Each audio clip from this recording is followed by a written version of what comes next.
Happy Sunday. Welcome back to the grind. It's Moneyline Grind, February 4th. And we had our first perfect night in February, so I got a little extra smile on my face. Now, granted, I won't typically call days where I only go 2-0 a sweep or a perfect night. But I gave 3 picks. I tried to do my part, give you 3 picks. One was voided. It seems like we're going to see a lot more of that with the All-Star break coming up and trade deadline coming up. They're going to try to save some people. Don't put them out there if they might be traded or if they're banged up. You could use this time for extra rest. You get an extra couple weeks there. But we went 2-0. I think we would have went 3-0. I always think we would have went 3-0. But I'll take the 2-0 as a sweep. We'll discuss both of those bets that hit. And we'll just, nothing to talk about with the void, but I'll bring it up. And then I got 3 picks to you. I so many games. I really want to give you 4 picks, but I'm really trying to be conservative and just stack the money. That's all I'm here for. It's just to get the money. That is it. I'm trying to stack it, build a nice cushion, increase my unit size, pause, and then just keep on getting better with betting every day, just looking at the numbers, watching the teams. Anyway, I think it's time for us to count our bread. Let us discuss the picks from last night. We had Brook Lopez over 1.5 3-pointers. He had to make those. He didn't play. He had personal shit going on, so he said, I don't want to play. I'm not feeling basketball today, is what he told Doc Rivers. And I don't know. Probably would have hit that bet. But let's go to the 2 that we did hit. I took the Atlanta Hawks minus 2.5 versus Golden State. This line moved down to 1.5, and I was kicking myself because after I posted it, we heard DeJounte Murray is questionable with some back issues. Well, he played, and thank God he did because he hits a big shot down the stretch that forces overtime. And of course, Hawks run away with the game in overtime. Now, here's a little tip, and I'm sure it's common sense to most folks, but, maybe you need to hear it. When going into overtime, the home team almost always wins.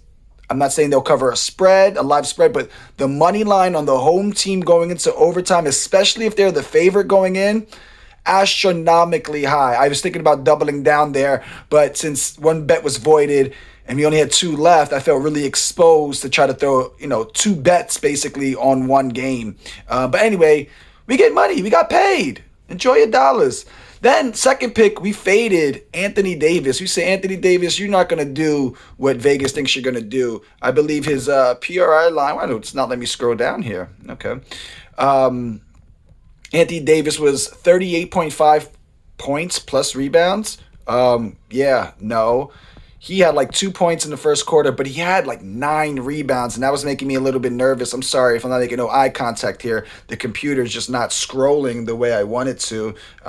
Maybe I need to reload my Grammarly is what it's trying to tell me. I don't know what's going on there. Anyway, he was collecting the boards, and he had 14 rebounds, but he only had 8 points last night because this is a great read. Hartenstein, he went out there to score. He was just out there to make Anthony Davis' life terrible, and he was banged up. We knew this was going to happen. Plus, the younger Lakers, they're feeling confident. They played well in Boston. I just saw this happening, and you know what?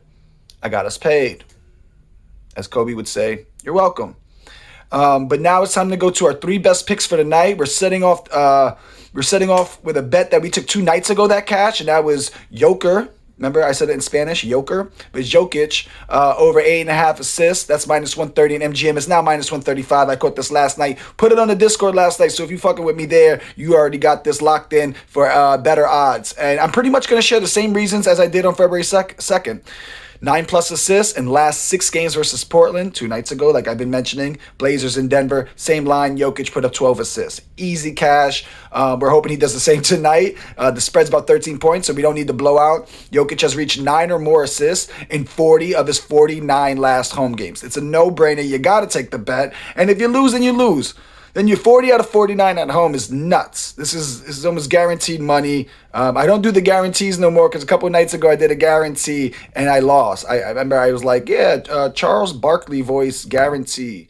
What's going on with the computer today? I got to get no love here. Okay, here we go. Second pick, Paul George over 25.5 points plus rebounds plus assists. Now, when I said that, you probably were thinking just points or points plus rebounds, but we're going to throw the assist in there for only 26. Now, I think this is great value here because Paul George can give you 26 points alone. He averages about 23 points per game already this season, but they're playing Miami in Miami. Miami nights. I always pay attention to what city we're in, who's on the roster when I'm looking at weekend games because they were in Miami on a Saturday night. Saturday night. I don't know when they got in there. So it's possible there's a little hangover fatigue that we need to kind of add to this play. We should expect low scoring because I'm sure Spoelstra and his guys went to bed at 7 o'clock last night while the Clippers, James Harden and them, were out partying a little bit. But the Clippers play at the fourth slowest pace when on the road. I think they're going to be slower today. So look at that under. I think the under is like 226. I like it a lot, honestly. I'm going to put it on a parlay, like a small parlay, just to feed the addiction. And we know the Miami Heat play at a slow pace. Miami Heat force a lot of turnovers, and they don't allow many shots up. They really limit the free throw line. These don't sound like good attributes to take a opposing PRA line, right? But let's look at other PRA lines in the past with Paul George. He's only beat the PRA line once in his last 6. But wait, there's some explaining to do, a little bit of a minutes restriction. He's a little banged up. He's a little sore. And a lot of those PRA lines were just very high. We're talking like 34 PRA, a couple at like the 28, 29 area.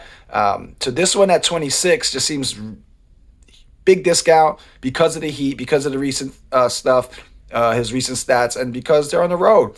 Over his last 10 games, Paul George has averaged 30 PRA though. So that's 4 insurance point cushions. And then for the season, he's at 32 PRA. You know I love the insurance. I love the 4 to 6 point insurance here. I'm going to take Paul George over 25.5 points plus rebounds plus assists. Now, our last pick, and I love how I'm getting this video more concise. We're only at 6.5 minutes now. We're fading the Rockets. You know I got to throw an under in there. The unders hit for me. I love them, especially total point unders, but just one side. I can't do the combined score under for some reason, or I can do player prop unders. I'm good at those. I don't know. But under 107 versus the Wolves, I think I saw this for minus 110 on MGM. Rockets this season when playing on the road, second lowest 3-point percentage, sixth lowest field goal percentage. They average about 111.6 per points per game in their road games. The Wolves at home, astronomically good, superior, I like to say. They only allow 103 points per game defending the whole court, which is the lowest in the association. They also hold their opponents to the worst field goal percentage when they come visit them.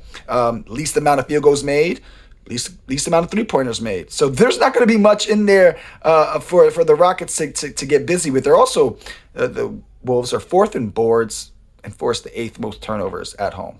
So there's a lot of things not going well for the Rockets here. Wolves, like I said, superior in defense in their last 5 games at home. They've held 4 of their opponents under 107, including the Oklahoma City Thunder. And we all know they got 3, 4, 5 guys who could really give you 20 points, really, in my opinion. I think the Rockets have a younger roster, and you know how I feel about younger roster on the weekend on the road against as the underdog. They might have been out last night enjoying the city. They might be a little hungover today, a little dehydrated today. They're a little tired. Wow. I would imagine the Wolves had a nice home-cooked meal, and they got some good rest. That's just my imagination of what home and away teams do, on the weekends. But those are the 3 picks I got for you. I do have some leans. I was thinking Grizzlies under 101. They're playing in Boston. It's like an 18-point spread there, so I'm like, they're not going to score much. And I do like the under of the Miami and the Clippers. I think I was like 226, and you already know Miami Knights, for guys like James Harden, they might not come out with the most energy. Anyway, didn't take those bets because these are my 3 best, and I'm only interested in making the money, stacking the money, coming. We can do this every day. Just win every single day. Profit every single day, and you just don't touch it. Just leave it there, and then who knows? Maybe at the end of the month, end of the quarter, end of the year, you got yourself a nice little cushion. My name is Dame, aka Mr. Free Money. This is the Moneyline Grind. We'll be back tomorrow, wiser and richer. Good night. Good luck.